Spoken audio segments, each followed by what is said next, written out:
महाराज कृष्णदेव हर साल ठंड के मौसम में नगर के बाहर डेरा डाला करते थे। इस दौरान महाराज और उनके कुछ दरबारी सैनिक उनके साथ तंबू लगाकर रहते थे। राज्य के सभी कामकाज को छोड़कर उन दिनों गीत संगीत के महफिलें सजती और कभी किस्से कहानियों के दौर चला करते थे। ऐसी ही एक सुहानी शाम में महाराज के मन में शिकार पर जाने का विचार आया। महाराज ने दरबारियों से कहकर शिकार की तैयारी शुरू करवाई। इसके बाद अगली ही सुबह महाराज अन्य दरबारों व कुछ सैनिकों के साथ शिकार के लिए निकलने लगे। तेनालीराम महाराज के प्रिय थे। उन्होंने उनसे भी शिकार पर साथ चलने को कहा। महाराज की बात सुनकर एक दरबारी कहने लगा, रहने दीजिए महाराज, तेनालीराम की उम्र हो चली है और अब वे शिकार पर जाएंगे तो जल्दी ही थक जाएंगे। दरबारी की बात सुनकर सब हंसने लगे, लेकिन तेनालीराम कुछ नहीं बोले। इतने में महाराज ने तेनालीराम से कहा कि वे दरबारियों की बातों पर ध्यान ना दें और उनके साथ शिकार पर चले। महाराज के कहने पर तेनालीराम भी एक घोड़े पर सवार होकर काफिले के साथ चल पड़े। कुछ समय बाद महाराज का काफिला जंगल के बीच पहुंच गया। शिकार के लिए नजर दौड़ाते हुए महाराज को पास ही एक हिरण दिखाई दिया।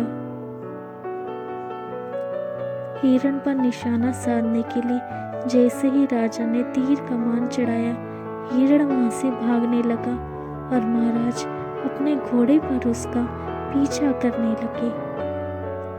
महाराज को हिरण के पीछे जाते देख अन्य दरबारियों के साथ तेनालीराम भी महाराज का पीछा करने लगे। जैसे ही महाराज ने हिरण पर निशाना साधा, वो एक घनी झाड़ियों में जाने लगा।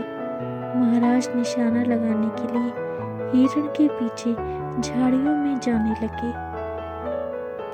तभी तेनालीराम ने पीछे से महाराज को रुकने के लिए आवाज दी। तेनालीराम की आवाज से महाराज का ध्यान भंग हो गया और उनका निशाना चूक गया। हिरण के झाड़ियों में जाते ही महाराज ने पलटकर गुस्से से तेनालीराम को देखा। महाराज ने तेनालीराम को डांटते हुए पूछा कि आखिर उसने उन्हें झाड़ियों में जाने क्यों नहीं दिया। नाराज होते हुए राजा कृष्णदेव ने कहा कि उसके चलते हिरण का शिकार नहीं हो पाया। महाराज की डांट सुनने पर भी तेनालीराम चुप्पी साधे रहे। महाराज के चुप होने पर तेनालीराम ने एक सैनिक को पेड़ पर चढ़कर झाड़ियों के उस पार देखने को कहा। तेनालीराम के कहने पर सैनिक ने देखा कि वह हिरण जिसका महाराज पीछा कर रहे थे, वो कंटीली झाड़ियों में फंसा हुआ है और बुरी तरह से लहूलुहान है।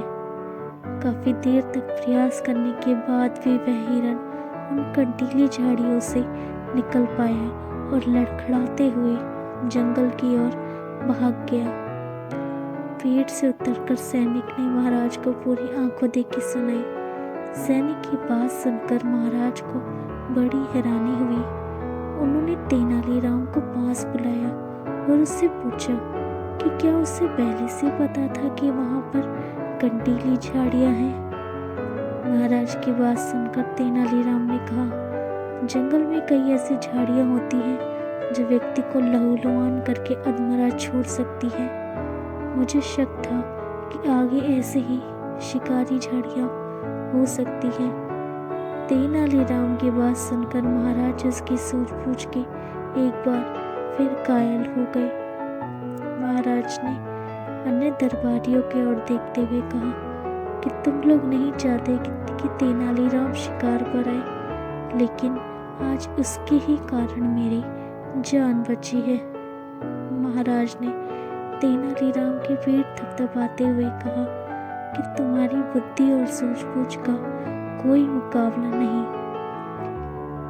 दोस्तों, इस कहानी से हमें यह सीख मिलती है कि जल्दबाजी में उठाए गए कदम कई बार हमें नुकसान पहुंचा सकते हैं। इसलिए परिस्थिति व आसपास की चीज़ों को देखते ही सूझबूझ से काम करना चाहिए। अगर ये कहानी आपको अच्छी लगी हो तो चैनल को लाइक और सब्सक्राइब कीजिएगा, ताकि आपको इसी तरह की और interesting stories time to time मिलते रहे। And thank you so much for watching. Thank you once again.